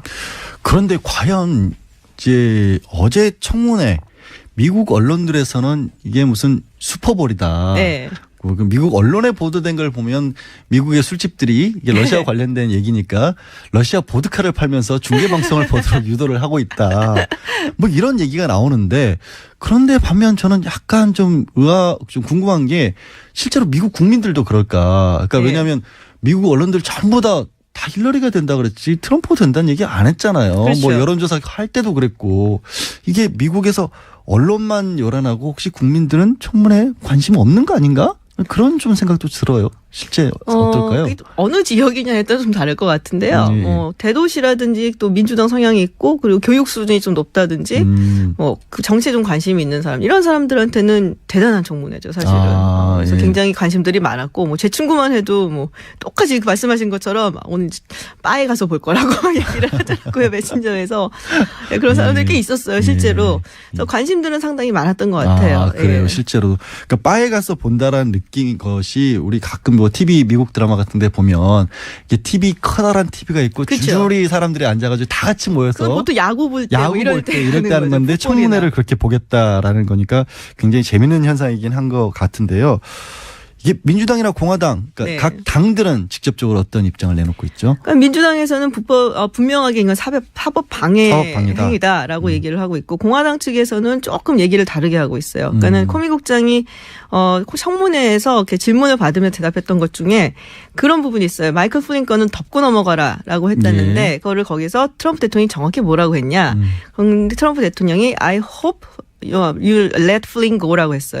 그러니까 hope란 말을 썼단 말이에요. 그러니까 이게 정확하게 애매하네. 애매하죠, 이거는. 그래서 이걸 정확하게 플린 덮고 가라고 얘기한 게 아니라 덮고 갔으면 좋겠는데 라는 식의 표현이었다라고 주장을 하고 있고. 우리식으로 바꾼다면 뭐 이렇게 플린을 그냥 적당히 놔주길 바래 뭐 이런 정도인 거잖아요. 근데 그거를 명령이라고 할 수는 없으니까 물론 이제 뭐 최고 통수권자가 그렇게 얘기를 하면은 밑에 있는 FBI 국장은 당연히 명령으로 나는 들었다. 디렉션을 준 걸로 들었다라고 했지만 공화당에서는 그건 아니지 않냐. 희망사항이라는데. 그렇죠. 그렇게 얘기를 사실은 하고 있는 거고 그래서 증거가 좀 불충분하다라는 말을 하고 있고요. 그래서 여러 가지 좀 논란이 되는 얘기가 나왔고 또 하나는 코미 국장이 본인이 그렇게 얘기를 한 적이 있어요. 트럼프 대통령이 수사 대상은 아니다. 그 얘기는 분명히 했었어요. 근데 그 부분에 대해서 이제 얘기를 하면서 근데 사실 코미 국장이 어저께 나와서 한 얘기는 우리 그 영국 출신 스파이 출신인 사람이 그 트럼프 대통령의 어떤 여러 가지 그 뒷조사를 했는데 그 중에 러시아에 가갖고 예쁜 여인들과 즐겁게 놀았다는 그 얘기도 있었잖아요. 그래서 그 부분을 이제 트럼프 대통령이 코미 국장을 만나갖고 막 격분을 하면 나 그런 적 없다고 러시아 가면 다 도청당한 거 아닌데 내가 미쳤냐고 그런 짓을 하냐고 막 그랬더니 우리가 러시아 게이트 조사하는데 우리가 개인적인 부분에 대해서 퍼스널리 너에 대해서 조사를 하지는 않는다라고 얘기를 했다는 거예요. 그러니까 이게 애매한 거죠. 그러면은 플린 국장이 지금 그러니까는 국가안보 부장관을 이제 좀 봐줘라라고 얘기를 하고 그리고 코미 국장을 해임을 한 것이 결국에 러시아 게이트에 트럼프 대통령이 연관이 되어 있고 거기에 최측근인 플린이 또 연관이 된 게 이제 나왔기 때문에 가게 한 건데 그렇게 따지면은 플린을 그냥 좀 봐줬으면 좋겠는데라고 얘기했던 것 좀 약하고 그리고 지금 러시아 게이트에 트럼프 대통령은 아주 좀 적극적으로 아주 직접적으로 갔다고 하기가 또 좀 애매하고 그러니까 그 부분을 지금 사실은 공화당에서 강조를 하죠. 그래서 이제 어제 코미 본인도 이게 과연 범죄가 될지는 로버트 뮬러 특임 검사가 판단할 문제지 내가 판단할 게 아니다라고 싹 또 발언 뺐는데 일단 받고 있는 그러니까 혐의를 적용한다면 이제 사법방해라고 하지 않습니까? 저는 이제 변호사지만 우리나라엔 사법방해죄 없거든요. 없죠. 네. 사법방해죄가 어떤 건지 설명 좀 부탁드릴게요. 그러니까 이게 뭐 저한테 변호사님이 설명을 해달라니까 굉장히 아니 저는 미국법 전문가 아니니까. 예. 예, 그러니까는 뭐 한마디로 여러 가지 뭐 변형된 형태가 있는데 수사를 하고 뭐 기소를 하고 여러 가지 그 수사 과정에 있어서 못하게 한다든지 뭐 중단을 시킨다든지 뭐 영향을 준다든지 이런 식으로 방해를 하는 거예요. 그러니까 약간 넓은 의미로도 쓰일 수가 있는 거죠. 네. 그러니까 우리로 치면 딱 그 사법 절차에 대해서만 직접적으로 하는 것만 따로 떼놨네요. 법을. 그렇죠. 네. 이게 우리 같은 경우 우리가 아니라 리처드 닉슨하고 빌 클린턴 전 네. 대통령이 이 혐의를 받았던 거죠. 그렇죠. 닉슨 대통령이 이제 다 굉장히 잘 알려져 있는 워터게이트 사건. 예. 그때 이제 닉슨 대통령이 그 워터게이트 사건을 조사를 하고 있던 특검, 당시 특검이었던 아치볼드 콕스 특검 검사를 해임을 하라고 법무장관한테 예. 얘기를 했는데 법무장관이 그거에 이제 뭐 반발을 하고 항명을 하면서 사임을 하고 예. 그러면 부장관한테 그럼 네가 해 했더니 이 부장관도 항명을 하고 사임을 해버리고 이런 일이 있었어요. 예. 근데 그 여러 가지 일련의 행동이라든지 이런 게 이제 사법 방해죄 에 해당된다. 그래서 그걸로 이제 탄핵을 당했고 네. 탄핵을 당할 뻔했는데 당했죠. 이제 자발적으로 사임을 했죠. 물러났고. 그리고 클린턴 대통령은 이제 사법방해하고 이제 위증죄 두 가지가 네. 있었죠. 그 폴라 존스 사건에 이제 연루가 돼갖고 그때 이제 성희롱, 성추행 이런 걸로 고소를 당했었는데 증언을 할 때 이제 뭐 그때 당시 이제 모니카 루인스키가 이제 들어온 거예요. 그 얘기가 언급이 되면서 그런 적 없다고 그 여자랑 그렇게 얘기하고 하여튼 뭐 여러 가지로 해서 그렇게 됐었죠. 굉장히 유명한 말 부적절한 관계라는 그렇죠. 새로운 표현을 만들어내셨죠. 네. 근데 우리가 이제 온 국민이 탄핵을 어떻게 하는지 다 알게 됐어요. 국회에서 의결하고 헌법재판소에서 몇 명이 필요하고. 네. 그런데 미국은 다르죠. 미국은 다르죠. 어떻게 하는 거죠? 미국은 일단 하원에서 예. 과반 이상의 의원들이 찬성을 해야 되고요. 예. 그다음에 이제 상원으로 넘어갑니다. 그래서 상원에서는 상원 의원 개개인이 약간 뭘까요? 좀 재판부처럼 활동을 하게 돼 있고 그 전체적인 과정을 연방 대법원장이 주관을 하게 돼 있어요. 예. 그 상원에서는 3분의 2 이상의 상원 의원들이 이제 탄핵에 찬성을 해야지 예. 탄핵이 되고 예. 그 다음에 뭐 연방 대법원 뭐 심리 뭐 이런 거는 거의 그건 요식행위에 가깝고요. 예. 아까 저희가 네. 그 트럼프 대통령이 호프 희망사항이라는 표현을 썼기 때문에 이게 명령이 아닐 것이라고 한 거에서 굉장히 재밌는 문자를 누가 보내주셨는데 강승우 님이 군대에서 상사에게 간식 뭐가 좋으냐 물으면 부하들 의견 따르게 하고 나서 그런데 난 치킨이 좋아라고 하면 이것도 아예 호프랑 뭐가 차이가 나냐. 결국 이대로 해야 되는 거 아니냐. 네. 그렇죠. 사실 그렇죠. 근데 이런 이제 부분은 법정에 가면 그렇게 안 되는 거죠. 법정에서 그러니까 법의장 이걸 가지고 어쨌든 싸우긴 할 거예요. 그런데 이제 탄핵 절차 우리와 달리 의회, 상원, 네. 하원 주도로 한다라고 했는데 말씀을 해주셨는데 지금 어쨌든 상원 모두 공화당이 절대 다수지 않습니까? 그렇죠. 현실적으로 탄핵이 가능할까요? 이게 공화당 의원들한테 사실 달려 있어요. 그거야 당연하죠. 예, 그러니까 지금 보면은 예. 하원이 이제 435명이거든요. 총 네. 의원 수가. 그러니까 여기서 이제 과반이 되려면은 218명이 찬성을 해야 돼요. 근데 민주당이 지금 193명이고 공화당이 238명이고 예. 내석이 지금 공석인 상태인데 예. 민주당 193명이 전부 다 찬성을 한다고 하더라도 218명 과반 이상을 달성을 하려면은 그러니까요. 25명의 공화당 의원들이 돌아서야 되는데 어저께 그 청문회가 끝나고 나서 이제 폴 라이언 하원 의장 얘기하는 걸 보니까는 전혀 그럴 마음이 없어 보인다. 그러니까 지도부가 약간 좀 이끌어야 되거든요. 그런 예. 경우는. 근데 뭐라고 했냐면은 트럼프 대통령이 뭘 몰라서 그랬다. 약간 이런 식으로 표현을 했어요. 그러니까 이때까지 좀 사고도 많이 치고 뭐 예. 여러 가지 좀 뭐 그런 게 오히려 이런 때는 도움이 되는 거다. 그렇겠네. 워낙 그런 예. 사람이다. 그래, 워낙 그런 사람이고 이 전개에 대해서는 모르고 이 심각성도 잘 모르고 그냥 자기가 원하는 바를 허심탄회하게 얘기를 했을 뿐이라서 몰라서 그랬다라고 얘기를 하더라고요. 야, 이거 굉장히 익숙한 대제비가 되는데 나는 선의로 그랬을 뿐인데 그렇죠. 알아서 밑에서 문제를 일으켰다? 대부분 그렇게 빠져나가죠. 사실은. 아니 지금도 우리 뭐 전 대통령도 그렇게 얘기를 하고 그렇게 계시니까. 얘기를 하고 있죠. 그리고 있으니까. 뭐 상원에서도 보면은 어저께 얘기하는 거 이제 뭐 또 질문하는 거 이런 거 보니까 상원의 공화당 의원들이 뭐 별로 그럴 생각이 없어 보인다라고 이렇게 느낌을 좀 받았어요. 예. 또 그런가 하면 사실은 민주당조차도 네. 만약에 내년에 네. 선거에서 민주당이 설령 압승을 하더라도 실제로 상황이 탄핵을 추진하기는 부담스러운 상황이다. 이런 얘기는 이건 무슨 얘기인가요? 부담스럽죠, 사실은. 이 탄핵을 압승을 해도? 추진해가는 압승을 하기는 좀 힘들어 보이거든요. 그러니까 가정하에 압승을 한다고 하더라도 이 탄핵이라는 절차가 사실은 굉장히 뭐 지난한 과정이고 그리고 우리보다 훨씬 까다로운 거죠. 까다롭죠. 그리고 일단 특검이 오래 걸리니까 이 결과가 좀 나아져야 되거든요. 그것도 그렇고 그다음에 이제 2020년도에 이제 대통령 선거가 있단 말이에요. 네. 그래서 2018년도에 이제 뭐 압승을 해갖고서는 뭐 해서 탄핵을 한다고 하더라도 2020년도에 이제 대선에서 민주당이 뭐 준비해서 이기고 뭐 어쩌고 하려면은 지금 차라리 트럼프로 가준 게 나을 수도 있죠. 민주당 입장에서. 정치 어차피 시간도 오래 걸리고 네. 정치적으로. 네, 괜히 부담스러워. 쟤네 탄핵시킨 당 막 이러면서. 네. 역풍 같은 것도 받을 수도 있다. 네, 그리고 공화당 지지자들이 아직까지도 그래도 굉장히 견고하게 공화당하고 트럼프를 좀 지지하는 편이에요. 그러니까 아까 초반에 잠깐 그런 말씀 드렸습니다만 우리는 얘기할 때 정말 말도 안 되는 얘기하는 것 같고 네. 뭐 대통령 일도 제대로 안 한 것 같고 맨날 어디 가서 파티하고 있는 것 같지만 여전히 공화당 지지하는 분들은 또 그렇게 많이 지지를 하고 있다. 네. 그러면 사실 김지훈 박사님 그 지난번에 힐러리 당선된다고 얘기하는 바람에 공장장한테 계속 당하셨잖아요. 네. 예. 이번에는 그럼 탄핵 안 된다는 쪽으로 지금 예측을 하실 겁니까? 아예 제가 아니, 어차피 공장장이 없으니까. 아니고 양 변호사님이 진행을 하신다 그래갖고 나왔는데 무슨 뭐 써놓나요 여기다가 저 아니, 나오면 이런 거 꼭 물어보라고. 없으니까 편하게 말씀하세요. 편하게. 시기상이 사실 문제기는 해요. 근데 지금 이 상황에서 코미의 청문회가 있었고 예. 상황으로 봤을 때 탄핵이 됐겠냐? 저는 안 된다고 봐요. 지금 상황에서는. 예. 청취자분들이 적어놔 주세요. 반대로 고객이 될 수도 있으니까. 예. 오늘 말씀은 여기까지 듣겠습니다. 예, 고맙습니다. 감사합니다. 예. 지금까지 아산정책연구원 김지훈 박사였습니다.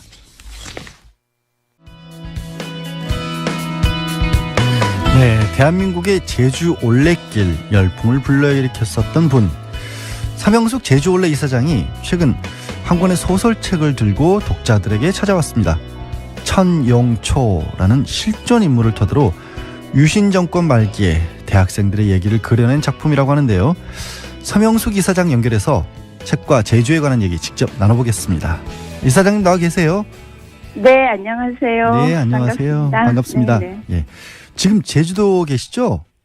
아, 그럼요. 제주도에서도 서귀포에 있어요. 네. 남쪽. 아, 제주도도 비 오나요? 서울은 지금 비가 좀 오는데. 아, 제주도는 이미 왔었어요. 아유. 그리고 그저께 비가 하루 종일 내려서 네. 마른 땅을 다 적시고 농민들 그 마음을 다 해갈시키고 난 다음에 제대로 지금 아주 깨끗한 모든 미세먼지가 사라진 깨끗한 날씨가 네. 계속되고 있죠. 예. 어제 그제. 아유, 말씀만 들어도 깨끗한 제주 바다가 떠오르면서 굉장히 기분이 상쾌해지는데요. 얼마 전에 환경의 날에 그 올레길 조성 공로를 인정받으셔서 국민훈장 동백장 받으셨다고 하던데 축하드리고요. 감사합니다. 그 올레길 조성 공로와 관련된 그런 상이신 거죠? 네, 6월 5일이 환경의 날이었는데요. 그 환경과 자연의 가치를 좀 올레길을 통해서 많은 국민들한테 일깨워주고 자연을 개발하지 않고도 보존하고서도 관광 자원이 될 수 있고. 아, 여보세요? 전화가 잘 안 들리시나요? 여보세요? 아, 서명숙 이사장님 전화 연결 중이었는데요. 제주도 사정이 안 좋으신 건지 전화 사정이 안 들어오신 건지 잠깐 끊어졌는데요. 다시 연결하겠습니다. 예. 그동안에 문자 몇 개 읽어드릴까요? 아까 그 계속해서 그 트럼프와 관련된 얘기를 하고 있었는데요. 아, 김영래님, 미국이 한국에서 배울 것이 있네요. 탄핵이라고 했어요. 아, 예, 서명숙 이사님이 돌아오셨습니다. 예. 제주도 연결 상태가 안 좋았던 건가요? 예. 아, 네. 예. 올레길 말씀드리고 있었는데 올레길을 네네. 일본과 몽골에 수출도 한다면서요? 네. 6월 17일, 18일 그 몽골에서 몽골 올레가 새로 개장되는데요. 규슈 올레는 이미 한 5년 동안 19개 코스가 일본 규슈 지방에 나 있죠. 예. 그리고 이번에 몽골은 처음인데요. 몽골은 제주도를 한 100년 이상 지배했던 나라라서 좀 더 각별하죠, 감회가. 예. 네, 저희들이 뭐 수출이라는 게 딴 게 아니고요. 그냥 문화적으로 우리가 낸 방식, 길에 대한 우리의 태도, 철학, 어떤 원래 정신을 그대로 이식해서 표식도 똑같이 저희들 표식이랑 같은 표식으로 저희들마저로 컨텐츠를 그동안 경험을 수출하는 거죠. 예. 네. 자연은 그쪽에 그대로 있는 거지만요. 예. 아까 이제 소개해드리면서 최근에 소설책 한 권을 내셨기 때문이라고 말씀을 드렸고 제목이 영초원이라고 하는데 어떤 책인지 저도 이 책이 굉장히 언론에서 보고 의미 깊다라는 생각이 들어서 여쭤보지 않을 수가 없어요. 어떤 책인지 좀 간략하게 좀 소개 좀 해주시죠. 네, 양 변호사님 감사합니다. 저기 소설이라기보다는 예. 이게 제주도가 지금 바람이 많은 곳이라서 그런지 간혹 자주 끊기네요. 청취자분들 죄송하고요. 다시 연결될까지 다시 문자 하나 보겠습니다. 강혜정님, 김지훈 박사님 재밌게 들었습니다. 근데 저는 탄핵에 6대4 겁니다. 미국 국민들도 너무 불쌍하잖아요. 라고 해주셨고요. 아까 국민의당, 자유한국당이죠. 죄송합니다. 자유한국당 정준길 대변인과 관련해서 문자도 많이 보내주시고 계셨는데, 얼굴 마담이 너무 충격적이었다. 이런 생각을 가지고 계신 게 여자라서 안 된다는 부분은 굉장히 안 좋게 생각한다라는 문자들도 많이 나오고 있습니다. 예, 죄송합니다. 계속 연결 상태가 고르지 못한데요. 다시 연결돼 계실까요? 서희 사장님? 여보세요? 네네. 예, 아이고. 안 들리시나요? 이제 됐습니다. 소설 내용에 관해서 말씀을 좀 해주세요. 자전적 소설이라기보다는 자전적인 이야기다라고까지 말씀해 주셨습니다. 그리고요. 예. 그 주인공이 전적으로 실화의 인물이고요. 아직도 살아계시고. 여보세요? 예, 계속 말씀해 주십니다. 네. 네네. 그리고 이거는 정말 픽션이 하나도 안 들어간 전형적인 논픽션인데요. 사실 그대로 썼는데 너무 사실이 소설보다도 극적이라서 뽑히는 분들이 소설로 좀 착각을 하시는 분들이 있어서 그렇게 사평을 소설로 분류를 하셨던데 사실은 논픽션이에요. 철저하게 있는 사실 그대로의 실화입니다. 실화죠. 그러니까 그 당시에 민주화 운동을 할 때 특히 여성 그러니까 이제 학생들의 이야기를 많이 담으셨다라고 들었는데, 네네. 예. 근데 저는 인상 깊었던 게 최순실 때문에 이 책을 쓰셨다라는 얘기가 인상 깊어요. 왜 최순실 때문에 얘기를 쓰신 거죠? 이 책이 사실 나오는 거를 막으신 분도 있고요. 부추긴 분도 있는데 막으신 분은 조정래 선생님이셨어요. 4년 전에 사실은 다 써놨는데 책의 내용은 조정래 선생님이 박근혜 대통령이 그때 막 당선된 직후 몇 달 뒤인데 이거 내면은 큰일 난다. 너도 큰일 나고 원래 여보세요. 그거 얘기인데 박정희 대통령 때 얘기인데 그거 갖고 설마 원래 법인까지 문제 되겠냐고 했더니 후원이 다 끊긴다고 하시는 거예요. 박정희 대통령 때 사건을 문제 삼으면 후원이 끊길 수도 있으니까. 네, 왜냐하면 박근혜 대통령 대통령의 그 정치적 제사를 위해서 집권한 사람이기 때문에 이 아버지 얘기로 듣지 않고 자기네 집안의 얘기로 듣는다, 여긴다. 예. 실제로 블랙리스트와 같은 일도 있었으니까요. 예. 전화가 또 여보세요. 아무래도 죄송합니다. 서희 사장님 모셨는데 아무래도 다음에 다시 연결을 해서 말씀드려야 될 것 같습니다. 제가 이제 최순실 씨에 관해서 서희 사장님께 여쭤봤고 듣고 싶었던 얘기는 언론에 나왔던 얘기이긴 합니다만 이런 거였습니다. 본인이 학생 운동을 하고 민주화 운동을 하면서 굉장히 고초를 많은 분들이 겪었는데 최순실 씨가 특검에 출두하면서 민주주의 특검이 아니다라고 고함을 치는 모습을 보고 그때 실제로 민주화 운동을 했던 분들은 얼마만큼이나 고통을 겪었는지를 실상을 알려드리고 싶은 결심에서 책을 쓰셨다고 했는데 아무래도 다시 다음에 연결을 해야 될 것 같습니다. 스튜디오에 모셔서 말씀을 좀 듣도록 해야겠습니다.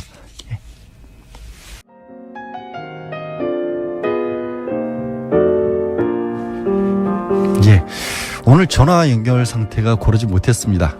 청취자 여러분들의 양해 부탁드리고요. 다음에 스튜디오에 모셔서 다시 한번 말씀 들어볼게 만들겠습니다. 친절한 AS 진행하겠습니다. 앞서 2부에서 연결한 여야 대변인 인터뷰에 대해서 문자 메시지가 정말 쇄도했습니다. 홍준표 전 경남지사 출연했을 때와 거의 비슷한 규모였는데 대부분 비판 문자 하셨습니다. 이렇게까지 얘기를 해주셨어요. 802번. 이유를 말하지 않아도 아시겠죠? 청취자가 극한 직업입니다. 그런데 이렇게 답변 드릴게요. 뭐 듣고 싶은 얘기 혹은 듣고 싶지 않은 얘기까지도 다 전해드리는 게, 또 청취자분들 입장에서는 비판할 수 있다면 비판할 수 있는 여지를 만들어 드리는 게 방송의 역할이라고 저는 생각합니다. 7012님, 여기 뉴스공장 맞나요? 문자가 처음이라 이 번호가 맞는지. 문자 메시지는 50원의 유료 문자 샵 0951, TBS 앱을 알면 무료로 게시판에 글을 남길 수 있다는 점 참고하시기 바랍니다. 다음 문자들이요, 양변 안녕이라는 문자들이 좀 있습니다. 1805, 양절 변호사님 일주일 동안 수고 많았습니다. 공장장님 유럽에 멧돼지 잡으러 가신 거 아닌가요? 멧돼지를 만나러 가셨겠죠? 비슷하니까. 6005님 삼행시 적어봅니다. 양지 변호사님 지난 한 주 즐거웠습니다. 열렬한 팬이 됐어요. 고맙습니다. 다음에 또 뵐 게 있겠죠.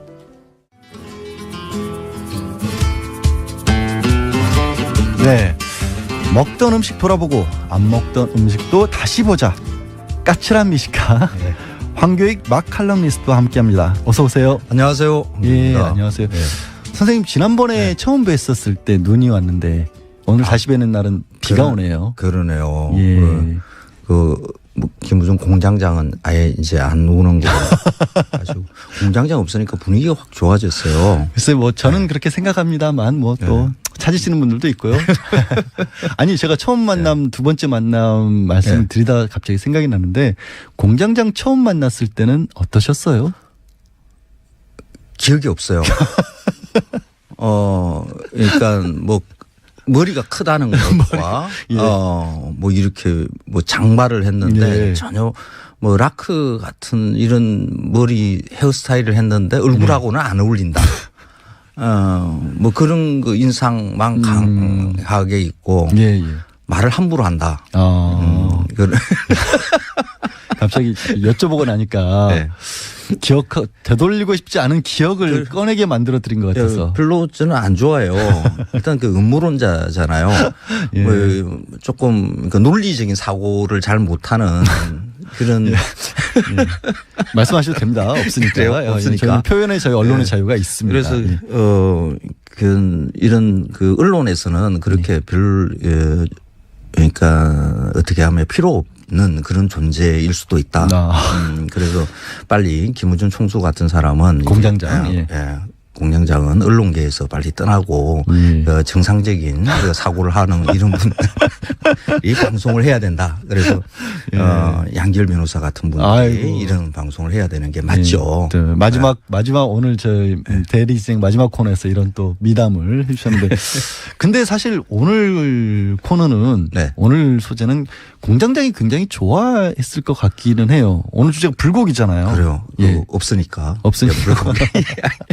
근데 공장장이 고기 맛을 알고 좋아하긴 할까요?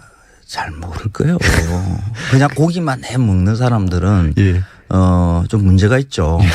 미각이 편향돼 있는 그런 분들은 사실 그 인간의 감각에 이제 고장이 난 분이라고 이렇게 봐야 되는 거거든요. 그러니까 맛도 모르셔서 그냥 물고 뜯고. 그렇습니다. 불고기는 그럼 정확히 뭡니까? 불고기는? 불고기를 이야기를 제가 꺼내는 이유가 한국의 대표 음식으로 이렇게 불고기를 이야기를 해요. 그래서 아주 먼 옛날부터 이 불고기를 먹었을 것이다라고 신화 같은 게 있는 게 만들어지는데 대체로 그 신화가 만들어지는 게 일제강점기부터 만들어져요.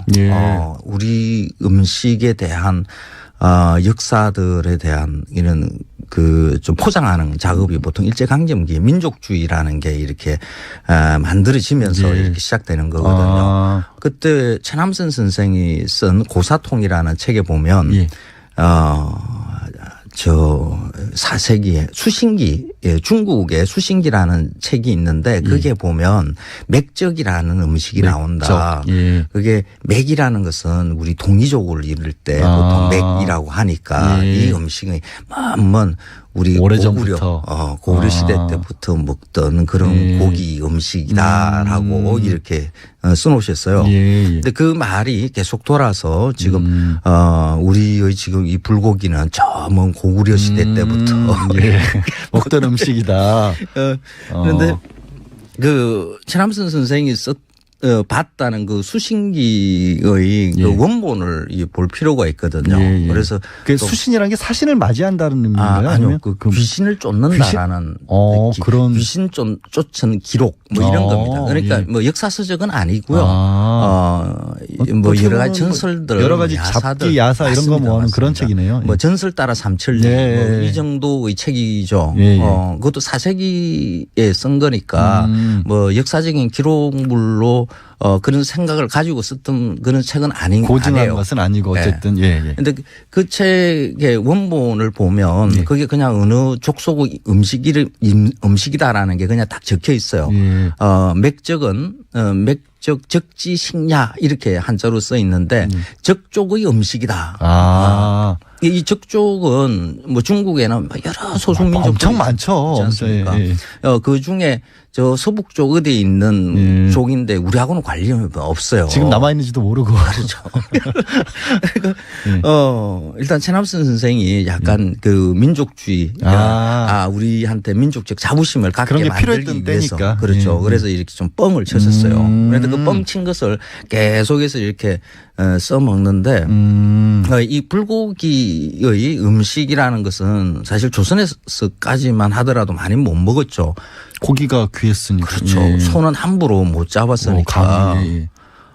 임금이 수시로 이렇게 그 소 못 잡게 하는 우금령이라는 걸 이렇게 발동을 시켜요.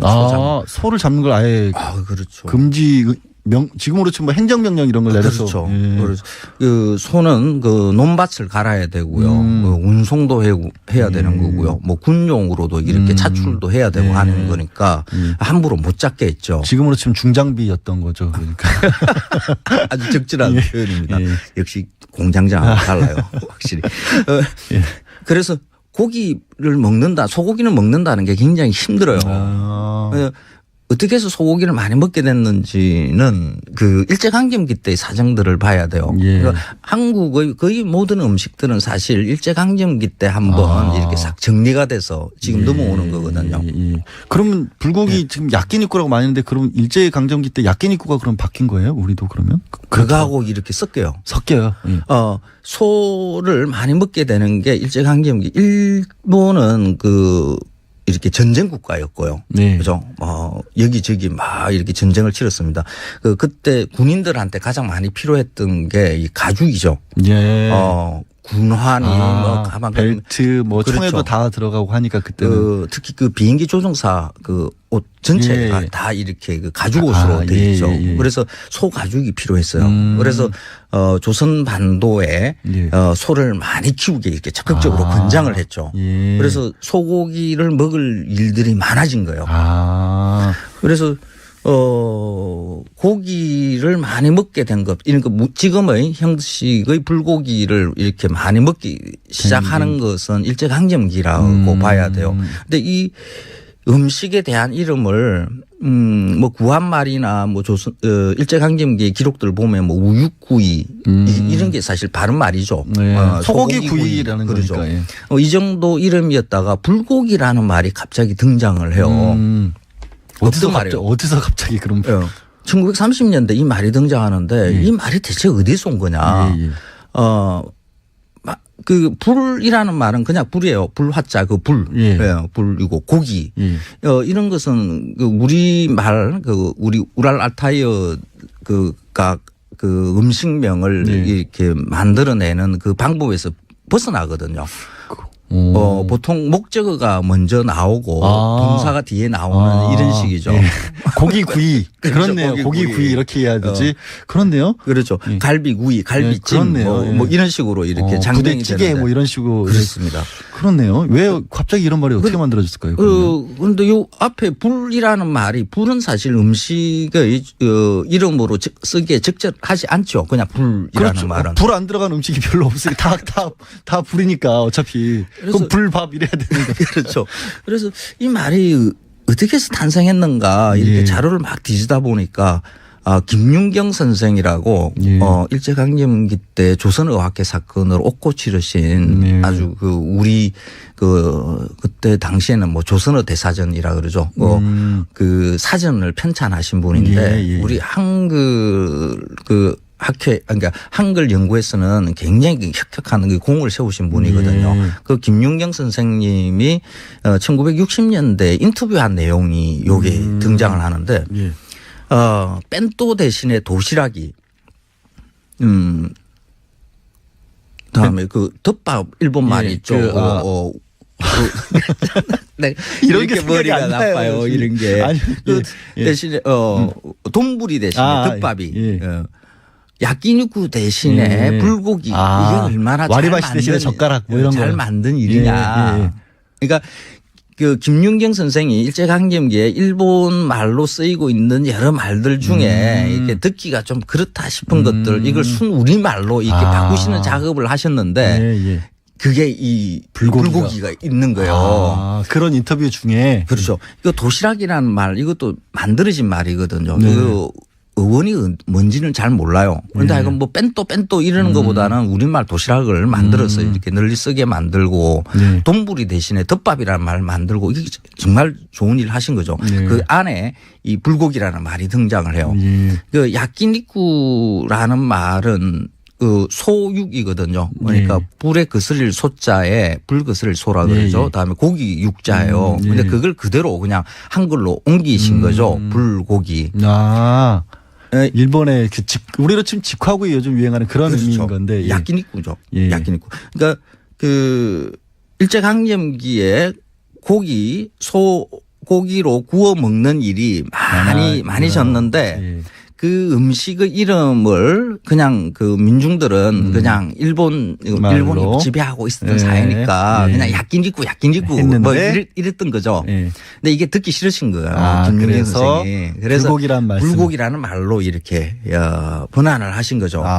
그래서 불고기라는 것이 그 우리 민족한테 이렇게 깊숙하게 들어오는 것은 사실 그렇게 오래된 것이 아니고 양념법도 지금 우리가 먹는 것은 일본의 그런 양념법 약간 들큰한 달짝지근한 그거하고 섞여요. 그런데 일본에서는 한국 음식에 그러니까 그때는 뭐 조선 음식이죠. 조선 음식의 영향을 받아서 야끼니쿠가 만들어졌다라고도 또 이야기를 해요.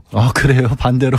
그러니까 일본은 그 메이지 유신 이전만 하더라도 불교를 숭상하니까 고기 육식을 안 했거든요. 그래서 그 이후에 열심히 고기를 먹자 하는데 뭐 소고기를 먹으려고 하니까 뭐 어떻게 먹는지 잘 방법을 몰라요. 그렇죠. 그래서 바로 옆에 보니까 그 조선 사람들이 먹는 방식이 고기를 얇게 썰어서 뭐 간장에다가 뭐 이렇게 양념해서 이렇게 굽는 것을 보고 그것을 빌려왔다. 그 조리법을 그렇게들 일본 사람들은 또 이야기를 하죠. 그런데 그렇게 고기에 들어가는 그 간장이 우리의 그 사실 뭐 조선 간장, 그 전통 간장이 아니라 들큰한 맛이 나는 일본식 간장 그리고 또 설탕이 많이 들어가는 이런 방식은 또 일본의 또 일부 영향이 있다고 봐야 되는 거죠. 그럼 서로 왔다 갔다 했다고 볼 수 있겠네요. 우리 거 가져가서 자기네들 입맛에 바꿨고 우리는 또 고기 많이 먹게 되면서 다시 또 그걸 또 들여와서 우리 또 바꾸기도 하고. 맞습니다. 그래서 이런 음식은 사실 뭐 그 국경이 없어요. 그렇죠. 맛있는 거 먹으면 되는 거 그렇습니다. 이게 문화의 국경이 없거든요. 그래서 가끔씩 우리는 그 우리가 흔히 먹는 음식에 대해서 그 민족, 국가 이런 의식들을 좀 강하게 붙여요. 불고기는 우리나라 것이고 뭐 우리 민족의 위대한 조상님의 지혜가 담겨 있는 것이고 한국의 대표 음식이고 그렇죠. 먼 옛날부터 우리 조상님들이 먹어왔던 것이고 이런 생각을 조금 거두면 우리 주변의 그 문화 우리가 어떻게 해서 이렇게 먹고 살게 됐는가 하는 그 문화를 이해할 수 있고 바로 최근의 역사까지도 이렇게 알 수가 있는 거죠. 그래서 불고기라는 말은 그냥 야끼니쿠의 번안어이다. 한국말로 쉽게 풀었은 것이다. 그러면 불고기에 대해서 또 조금 다시 보일 수도 있겠다. 꼭 너무 폭을 제한할 필요는 없으니까요. 그렇죠. 근데 말씀을 하시는 중에 이제 우리는 이제 간장 찍어 먹는 이런 정도 말씀을 하셨는데 우리가 어쨌든 일본은 그럼 불교니까 안 먹었으니까 아예 안 먹었으니까 우리는 귀하긴 귀하더라도 먹었다는 얘기니까 우리는 그러면 그래도 조금 더 이런 방식에 더 가깝게 먹었다. 원래 전통적으로 이런 게 좀 있나요? 그런 게 없어요. 그런 게 없어요. 그 조선에서의 그 조리법 이런 것들이 기록이 그렇게 많이 남아 있지 않거든요. 그래서 그 조선 유교 사회는 그 금욕주의자들 유교는 금욕이 기본이거든요. 그렇죠. 조상한테만 바쳤죠. 그렇죠. 그래서 이 음식이 먹고 싶다 뭐 이런 걸 이렇게 메모를 해두고 뭐 기록으로 남기는 게 아주 특별한 경우 뭐 흑윤 선생이나 이런 분이 있었고 그 안여자들이 그냥 그 뒤에 기록물로 며느리하게 주기 위해 가지고 뭐 이렇게 그렇죠. 그 정도이고 그다음에 뭐 국가에서 간행한 그런 자료라는 것은 대부분 다 뭐 그때는 뭐 굶주림 뭐 연속이니까 뭐 보릿고개를 넘기기 위해서는 그 산에 들에 나오는 뭐 소나무 껍데기를 어떻게 조리해서 먹을 수 있는가 하는 뭐 이런 것들을 널리 알리는 그런 그 저작물 정도 있었던 것이죠. 그래서 사실 조선에서 조선의 음식 문화를 들여다본다는 것은 굉장히 사실 어떨 때 보면 굉장히 비참해요. 겨우겨우 먹고 살았는데. 아니 뭐 그건 전 세계가 다 그랬죠. 뭐 어차피 먹고 사는 거는 그렇지 않아요. 다 그렇기는 했는데 특히 조선이 그래요. 뭐 제대로 뭐 국가 경영을 하지 못한 그런 왕조였거든요. 그래서 그런 부분이 좀 있었죠. 갑자기 너무 진지해져서 그래도 불금이라고들 하는데 너무 진지해서 마지막으로 그래도 불고기 좀 맛있게 먹는 방법? 뭐 이렇게 이런 아니면 맛있는 집을 찾는 요령 뭐 이런 거 혹시? 그 불고기는 사실 뭐 불고기가 요즘 이렇게 좀 주춤해진 이유가 고기를 좋은 부위를 안 쓰고 대충 양념으로 이렇게 때우면서 그 문제가 발생을 한 거거든요. 그런데 그 오래된 식당들 불고기 내는 식당들은 그래도 이렇게 예전에처럼 뭐 등심 부위 이렇게 얇게 썰어서 이렇게 하는 데들이 있어요. 서울에 오래된 뭐 한일땡 뭐 이런데 우레땡 뭐 이런 데들 그런 데들 불고기 괜찮죠. 불고기는 꼭 소주가 따르고요. 그 다음에 꼭 냉면을 먹어야 된다는 뭐 요런 그게 세트 메뉴처럼 이렇게 돼 있는 게 있습니다. 주말에 불고기 공장제 빼놓고 먹으러 가야겠네요. 공장제 없으니까 더 맛있을 것 같아요. 오늘 말씀은 그럼 여기까지 듣겠습니다. 고맙습니다. 지금까지 황교익 맛 칼럼니스트였습니다. 오늘 전화 연결 상태가 좋지 못했던 점 깊이 사과드립니다. 삼영숙 제주올레 이사장과 못다한 인터뷰는 다음 시간에 다시 꼭 마련하도록 하겠습니다. 다음 시간이 언제가 될지는 모르겠습니다만 저는 이렇게 선에 좋게 해석하고 싶습니다. 저와의 만남이 섭섭하셔서 다시 만나 뵙고 저와 인터뷰를 하고 싶으셔서 그렇게 전화가 끊겼다라고 저만 이렇게 생각을 하고요. 그러면서 빨리 또 돌아와서 한 번 더 진행을 해보도록 하겠습니다. 다음 주 김어준 공장장 저는 맡고 싶습니다만 돌아올 겁니다. 고맙습니다.